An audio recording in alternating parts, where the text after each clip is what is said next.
Say your full name. Fiona Louise Wild, Your nationality. Australian. Australiana. You were visiting Ecuador as a tourist. Yes. Once you were in the river, what happened? Our boat was stopped by 3 men. They were pointing guns at us. Where did they take you? They took us into the jungle. Did something bad happen in the night? Yeah, I was sexually assaulted repeatedly.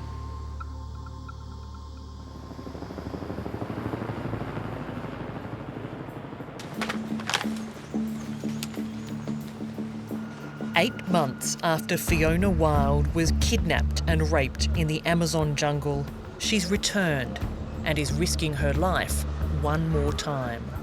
Being on a police van, surrounded by police, going through the back streets so nobody would see us on the main streets. The kind of security that they provided us was scary because they thought we needed that much.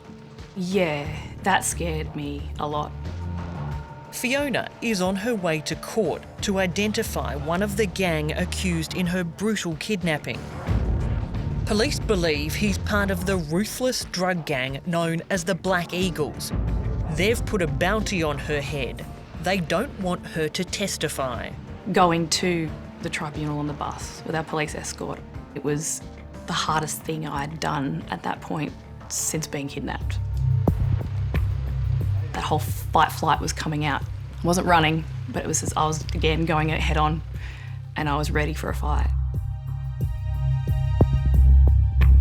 Fiona knows a thing or two about a fight. Fighting crime is what she does. She's a forensic investigator with the New South Wales Police. She also has a passion for adventure.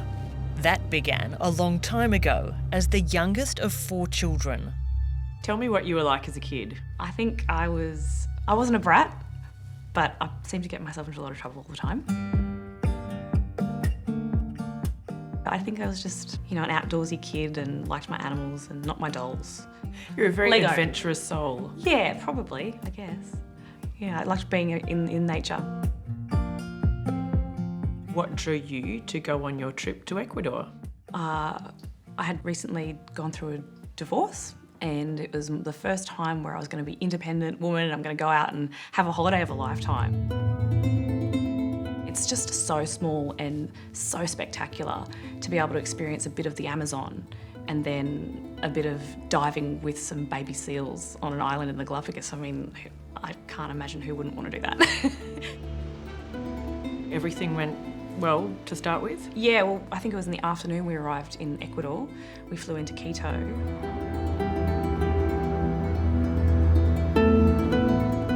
Quito, Ecuador's capital, is one of the oldest cities in South America.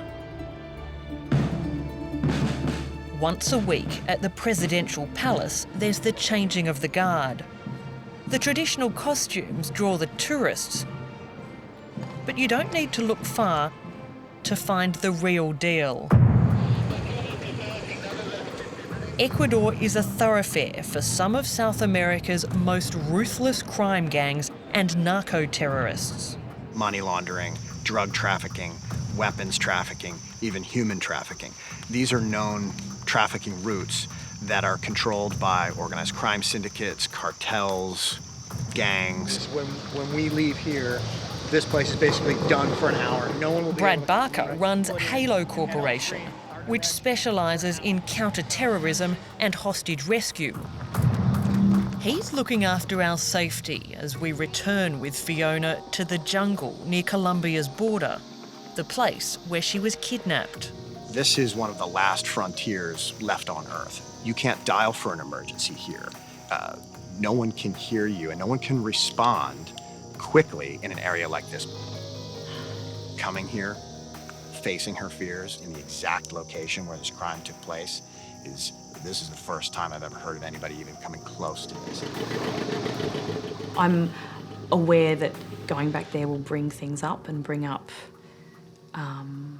memories, but I think I need to go back to Ecuador to heal. So what we're in essence doing is we're shutting the river down. We're creating a little bubble for our convoy who's got complete control of the river. I have to say, the tension rises every time he slows his engine. My adrenaline was pumping. I was nervous, I couldn't concentrate. To ease her nerves, Fiona pulls out her camera, just as she did in September last year. Back then, these were her companions. They planned to spend 4 days at a remote eco-lodge.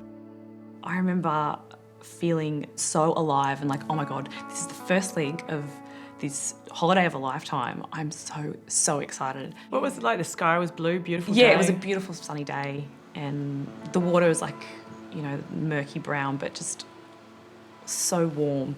Just when you put your hand in the water, it was so warm and the butterflies landing on us in the boat. You were about 20 minutes in? Yeah, and I think I heard a shout and the engine of the boat cut. I kind of looked around and I looked up and there was someone on the bank.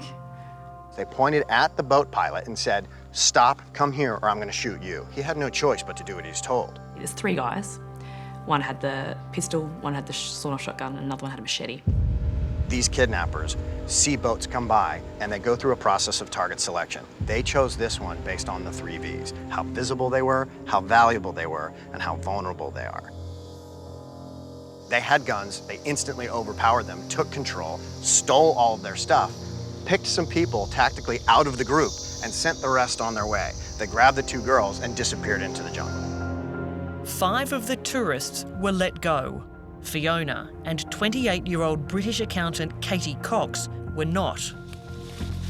They were marched into the jungle at gunpoint.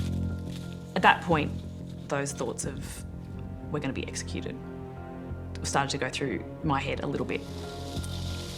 In this particular case, the kidnappers packed Fiona's clothes and took them with her. That's an indicator that there was no intention of releasing her anytime soon. So I was holding on to that. It's okay, I'm going to be a hostage. But then in my mind, I'm like, oh my God, how many years of my life am I going to lose?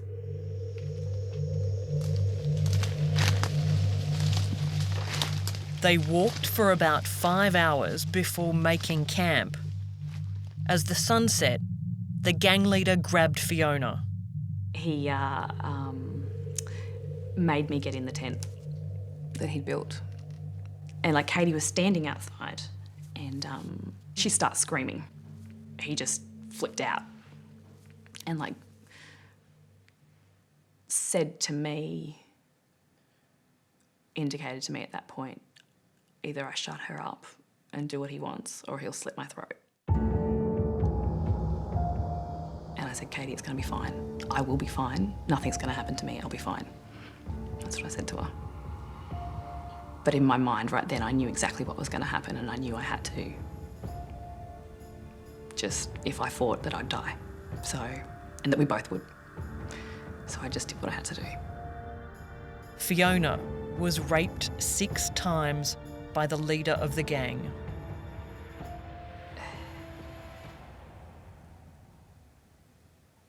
I don't know, I tried to talk to the guy. I tried to reason with him in broken Spanish. I tried to make him promise that tomorrow I got to see my mum and my dad and my family. And my sister. That was the big number one. I could not stop thinking about my sister. Were you thinking? How much I loved her and how much I don't tell her that enough. All I could think about was, am I going to see her again? Back in Australia, news of the kidnapping had reached Fiona's sister. She wanted to help, but felt helpless. So too, Australia's Department of Foreign Affairs and Trade. A couple of times I asked the DFAT guys, so what should I be expecting to do next? And you know, why do you think they've taken her? And they were like, your guess is as good as ours, you know, like we don't know what's going to happen next. What happened next came as a dramatic surprise. In the critical hours after the kidnapping, Ecuador's defence forces were mobilised. 300 police and soldiers were sent to the area. Then, 36 hours after their kidnapping, a search helicopter closed in. It was very low, it was very loud. This was the first time I saw them panic. They were diving for cover under plants. And then the chopper slowly sort of moved, but continued to hover nearby, like very, very nearby. And they came over to us, and the main guy had gone into the backpack, pulled out his Glock and tucked it into his pants, and he's walked over to us. And he's kind of grabbed Katie and tried to pull her away from me. And I've just gone, like, no. And he looked at me and he said in Spanish to go with them and leave Katie behind. You think he wanted to? Yeah, he just wanted to kill take Katie? me. Yeah, he wanted to kill Katie. You weren't going to let him kill Katie? No, not without me. With the gang fearing capture, but Fiona and Katie refusing to move, the leader ordered them to run. I looked back because I didn't want to be shot in the back running away. That was the thing going through my mind, is he's going to shoot us when we run. And he was already running, and then Katie's yanking on my arm, and we're running in the opposite direction up towards where we can still hear the chopper. And we see it there, and we're waving our arms and screaming and running after it, and it's just cruising off. And we're just like, oh my God, it's gone. So they kept running, hoping to be rescued. On the jungle's edge, near the Colombian border, a farmer and his wife saw them and saved them. Now Fiona has returned to say thank you to the couple who gave refuge and called for help. In Ecuador, their rescue was big news. The president sent his private jet to fly them back to the capital. The response was beyond our wildest dreams. We didn't think anyone was looking for us. Well, we knew there were choppers and we were hoping they were for us, but we weren't sure, and we are so grateful, and everyone has been so nice to us. In my view, Fiona did every single thing right and is alive today because of it. So the main guy definitely has a scar and tattoos. While we were in the jungle, police arrived unexpectedly with a mugshot of a suspect. And then they said, well, we'd like you to ID him in person. We were escorted to a court in the northern town of Lago Agrio, bandit country controlled by the drug cartels. The risk of being ambushed is real. An elite force is assigned by the president to protect us. The 23-year-old suspect is most likely Colombian and goes by the nickname The Rat. He arrives under guard. And then Fiona is brought in. In a closed session, she's asked to identify the man. She doesn't flinch. Coming all the way from Australia, you're a very brave person. Thank you. Could you please tell the tribunal if this person is one of the 3 persons who participated in the kidnapping? He looks like the youngest of the 3. Unless he gives up the rest of the gang, the Rat faces up to 10 years in prison for kidnapping. I tell you again, in the name of the Republic of Ecuador, we apologize about what happened.